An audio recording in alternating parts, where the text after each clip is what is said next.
Shalom amigos, les habla Sergio Bacari del canal Un Bacari Suelto en Israel. Estoy en una aldea árabe musulmana en Israel que se llama Abu Ghosh, en las afueras de Jerusalén, Antes que nada les quiero decir que los paseos bíblicos que suelo hacer tradicionalmente los empiezo a publicar los domingos a las 5 p.m. horario de Israel, si todo va bien. Abu Ghosh, no sé si aquí se come el hummus más rico de Israel, pero sí es el más popular de todos. ¿Y por qué? Porque los israelíes tenemos con esta aldea árabe un sentimiento muy especial. Se trata de una aldea árabe musulmana, como les dije antes, que durante la guerra de la independencia ellos fueron los únicos que se abstuvieron y no lucharon contra Israel. Les recuerdo que en el año 1948 nos tuvimos que defender contra 7 ejércitos del mundo que vinieron a empujarnos para que nos caigamos al mar, y los habitantes de esta aldea musulmana decidieron abstenerse y no formar parte en la guerra contra Israel. Fue un riesgo muy grande, porque los pronósticos daban que Israel iba a perder la guerra, iba a desaparecer del mapa, y junto con nosotros también todos los habitantes de esta ciudad. ¿Por qué cuento esto? Porque si vamos al Tanaj, al libro de Josué, nosotros sabemos que cuando nosotros retornamos de Egipto y quisimos conquistar de vuelta la tierra de Israel, liberarla, la tierra prometida por Dios, hubo un pueblo que vivía en esta zona, precisamente en este lugar, los Jiim, que se llaman en hebreo, que también decidieron abstenerse, no luchar contra el ejército de Israel, contra los hijos de Israel, tomar riesgo, y ellos fueron uno de los pocos que lograron sobrevivir y convivir junto con los hijos de Israel cuando terminamos la conquista. Hoy vamos a pasear por las afueras de Jerusalén, por los montes de Jerusalén, a pesar de que hace frío y es invierno, por lo menos dejó de llover. Toda la semana fue lluvia total, incluso nieve, y hoy quiero aprovechar el día para dar una vuelta y contarles no solo sobre la conquista de Yoshua, sobre la conquista de Josué y cómo logró mantener paz con este pueblo de los Ejiim que les estuve contando, sino también la estrategia de cómo utilizaron y todos los pormenores que hubieron, mientras les cuento sobre las 4 ciudades que habían habitado este pueblo. En la tierra de Canaán, cuando retornamos, habían 7 pueblos, y uno de ellos son los Jiim, que es de los que nos vamos a ocupar hoy.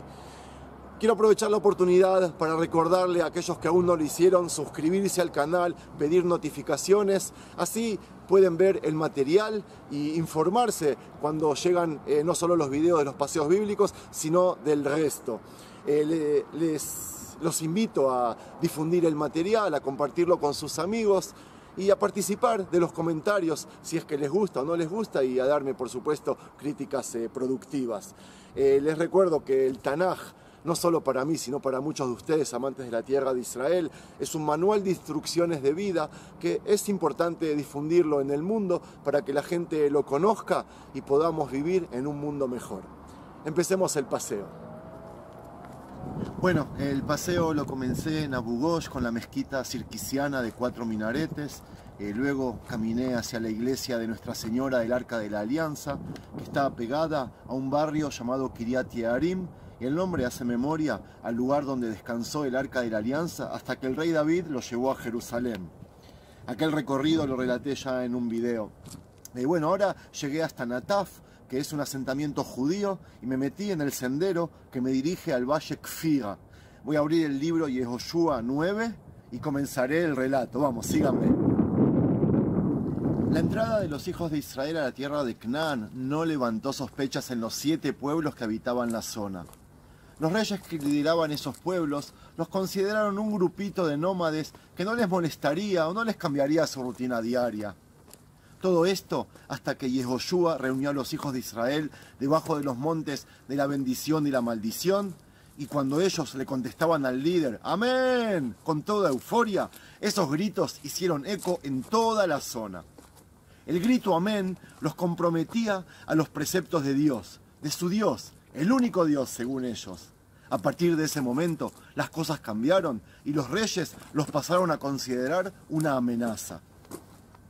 La unión que reflejó esas miles de personas gritando amén Las voces de todas las 12 tribus unidas, más todos los levitas debajo de los montes Grizim y Eibal, hizo que los reyes de Canaán también se unan y hagan pactos de coalición para combatir contra ese nuevo enemigo que acababa de entrar en la tierra de Canaán. Eso que vemos ahora es Jerusalén y los barrios norte. Miren qué lindo. Antes de seguir, les cuento un dato curioso. En estos tiempos, la coalición contra los hijos de Israel la formaban 7 pueblos.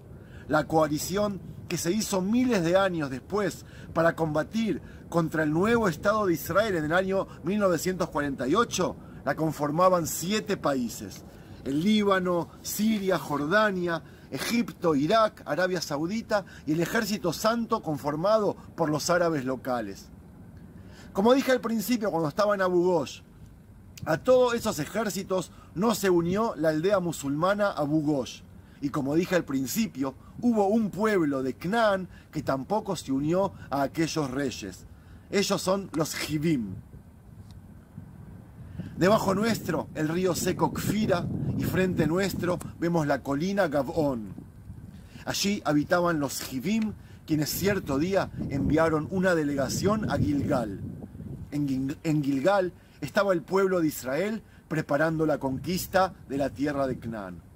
Ellos se hicieron pasar por nómades pobres, carentes de todo recurso. Ellos dijeron que habían llegado de lejos para hacer con Yoshua un pacto. ¿Por qué decidieron actuar así? ¿Y por qué decidieron no pactar con el resto de los pueblos? Y así asegurarse la victoria y su sobrevivencia. Para responder a esta pregunta, tendríamos que saber de qué se trata este pueblo. Ellos eran uno de los pequeños pueblos que se asentaron en la tierra de Canaán. Ellos se asentaron en esta zona, estos montes que vemos aquí. Les recuerdo que hasta ese momento Jerusalén, que está muy cerca de aquí como ven, no tenía importancia. Ellos tenían 4 ciudades: Gabón, Kiriat Yearim, que es donde estuve al lado de Abu Ghosh, otra ciudad que se llamaba Beerot, y Kfira, haciendo honor a este valle que vemos aquí abajo. Observen esta hermosísima flor llamada Rakefet. Ella crece en las rocas durante el invierno, y quien quiera saber más sobre ellas y su relación con el rey Shlomo, con el rey Salomón, que cliquee el simbolito que ve en la pantalla y podrá verlo luego. A simple vista parecería ser que los Hivim entendieron la potencia del pueblo de Israel al escucharlos de lejos, y como ellos eran débiles, renunciaron de antemano a la posibilidad de vencerlos. Lo raro es que si seguimos el relato bíblico, nos describen Gabón, la ciudad de Gabón, como una ciudad grande, y a sus habitantes los destacan como héroes. Por lo visto, hubo otra razón por la cual los Hivim decidieron no unirse a ese pacto. Voy a hacer un paréntesis en el relato porque veo que aquí hay un cementerio y quiero mostrarlo y explicarles algo interesante. Van a ver que los judíos no ponemos flores en las tumbas, sino que solemos poner una piedra. La tradición comienza en la época de los patriarcas, que solían peregrinar largas distancias y en los lugares que levantaban altares y rezaban, dejaban una piedra como señalización que el lugar había pasado a ser sagrado. Luego, cada peregrino que pasaba y rezaba dejaba una piedra en señal que había estado allí. Y cuando más gente pasaba y rezaba, más piedras se amontonaban y hacían de ese lugar algo más importante y más sagrado. Esa tradición se mantiene hasta ahora, y por eso ponemos los judíos piedras en las tumbas. Al dejar una piedra, estamos honrando a nuestro ser querido porque es una demostración de la persona que estuvo presente. Ponemos una piedra y decimos, yo estuve aquí. Otro de los motivos es que antiguamente las tumbas estaban cubiertas con piedras, y cuando se visitaba una tumba se rellenaba con más piedras para asegurarse que el lugar no sea abandonado y eventualmente profanado. Y también hay una tradición judía que explica que la razón que nosotros ponemos piedras y no una flor, como la mayoría de los pueblos o de gente, es porque la piedra tiene la particularidad de ser una creación muy antigua y de una vida muy larga. Podríamos llegar a decir que la piedra es eterna en cierto modo. Esto refleja un poco la visión del judaísmo frente a la muerte, porque cuando nosotros nos enfrentamos a la muerte, sabemos que el alma sigue existiendo y lo único que se fue es el cuerpo. El alma, según el judaísmo, es eterna. La flor tiene corta vida y rápidamente se marchita, demostrando justamente lo contrario. La piedra demuestra la fragilidad del cuerpo. Es una tradición linda, ¿no? Eso que vemos allí ya es la ciudad Modi'in, y ahí, en el círculo, está mi casa. Aún están todos durmiendo, es temprano a la mañana. Pero bueno, volviendo al relato. ¿Por qué los Jivim o los Jivitas, no sé cómo se dice en español, hicieron un pacto con los hijos de Israel? Yo creo que la razón está escondida en el lugar geográfico de estos montes en los que ellos habitaban, toda esta zona. Porque toda esta zona es montañosa y es la zona que ellos habitaban y era la llave de la conquista de todo Israel. Para transitar de la parte este que llegaron los hijos de Israel hacia el oeste, Yoshua debía ante todo conquistar toda esta zona de los montes. Incluso para pasar a la zona norte, a la zona de Shombrón o de Samaria o al llano de la Shfelá y los montes de Jerusalén, debía Yoshua y los hijos de Israel conquistar a este pueblo, a los Jivim y toda esta zona. Según mi interpretación, solo la mía, los Jivim entendieron que era preferible pactar con Yehoshua y los hijos de Israel y así defender sus viviendas a unirse al resto de ejércitos y ser los primeros en pagar el pato. Yehoshua y sus consejeros no se apresuraron en pactar con los Jivim. Les recuerdo que se presentaron como nómades y como pobres, que no poseían nada y que habían llegado desde lejos. ¿Para qué pactar con gente así? Pero luego de que los Jivim comenzaron a alabar al Dios de Israel, decían que ellos conocían todos los milagros que había hecho el Dios años atrás para sacarlos de Egipto y traerlos de vuelta a la tierra de Israel. Y bueno, recién luego de reconocer que ese Dios los había ayudado a vencer todas las guerras en el desierto, Israel, Yehoshua y los sabios se convencieron y pactaron con ellos. Todo esto está relatado en Yehoshua 9. No pasó 3 días y el rumor llegó al campamento de Israel en Gilgal, al lado del Mar Muerto. Los nómades que pactaron con nosotros son sedentarios. No solo que tienen casas fijas, sino que están muy cerca de aquí, se decían. A toda prisa salió una delegación de Israel rumbo a Gabón para verificar si el rumor era cierto. Luego de 3 días de peregrinación, la delegación llegó hasta esta zona, a los montes de Yehudá, y observó las 4 ciudades jivitas. Y ciertamente eran ciudades en las que vivía gente en casas estables. Ellos retornaron a Gilgal y la delegación se dirigió directamente a los líderes y a ellos les recriminaron. ¿Qué hicieron? Han pactado con habitantes de la tierra prometida y ahora ellos pueden ayudar a los pueblos enemigos sin que nosotros podamos hacer nada. Los líderes se juntaron y planificaron cómo solucionar este conflicto, este tremendo error estratégico. Ellos entendieron que no era ético romper un pacto recién hecho y por ende los hijos de Israel no pueden luchar contra los Jivim. La solución que propusieron fue creativa. Me'atá ve'ad olam yihu hajivim amitchazim chotim ha'etzim beshoavei hamayim shel kol edat bnei Israel. Es decir, desde que entraron en el pacto con Israel, tienen asuntos con el pacto que hicieron los judíos o los hijos de Israel con su propio Dios. Yehoshua, el mismo Yehoshua, emprendió camino hasta aquí y vino para leerles las palabras del último libro de la Torá que se llama Dvarim, Deuteronomio. Algo así él les leyó desde la misma Torá. Cumplan las palabras de este pacto y obedézcanlas, para que todo lo que hagan les salga bien. Hoy están todos ustedes aquí delante de Dios, los jefes de las tribus, los ancianos, los funcionarios, todos los hombres de Israel, los niños, las esposas y los residentes extranjeros que hay dentro del campamento, desde el que recoge leña hasta el que saca agua. Yoshua les dijo, ustedes pasaron a ser parte de estos últimos. Esos dos oficios, los que recogen la leña y los que sacan agua, no en vano están nombrados últimos. Son los más degradados o bajos en la sociedad, ya que son trabajos físicos que no se pagaban muy bien. En la Biblia citan muchas veces estos oficios como los más humillantes de todos. Bueno, aquí voy a terminar el relato y el paseo entero, desde el monte Adar. Antes les muestro cómo las tres religiones monoteístas santifican el lugar donde descansó muchísimos años el Arca de la Alianza. Esa es la iglesia de Nuestra Señora del Arca de la Alianza. Ella se ve desde muchos lugares por la altura de la estatua de María llevando a Jesús en sus brazos.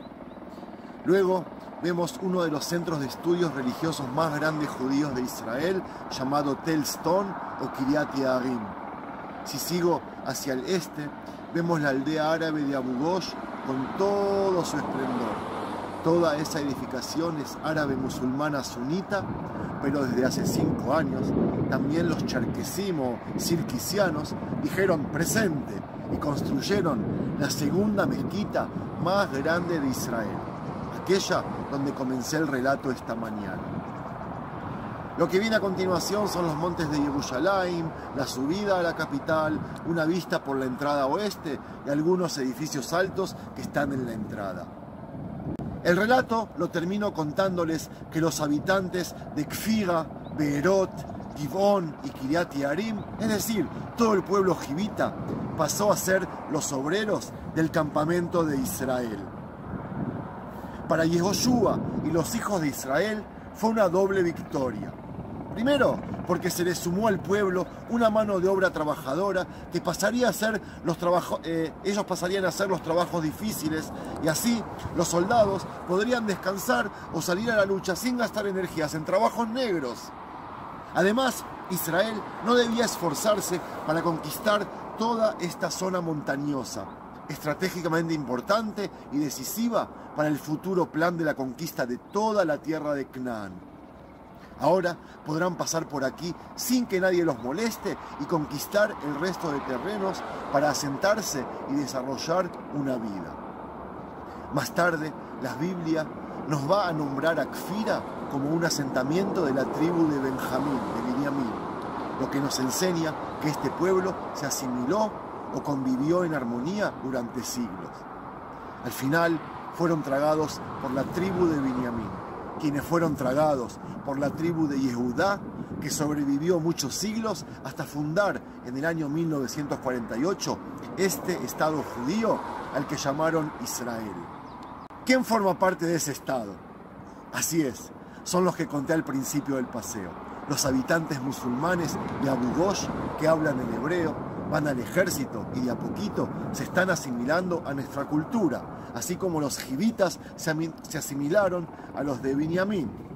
¿Ven por qué es importante saber de historia o estudiarla? Esto es increíble, ¿no?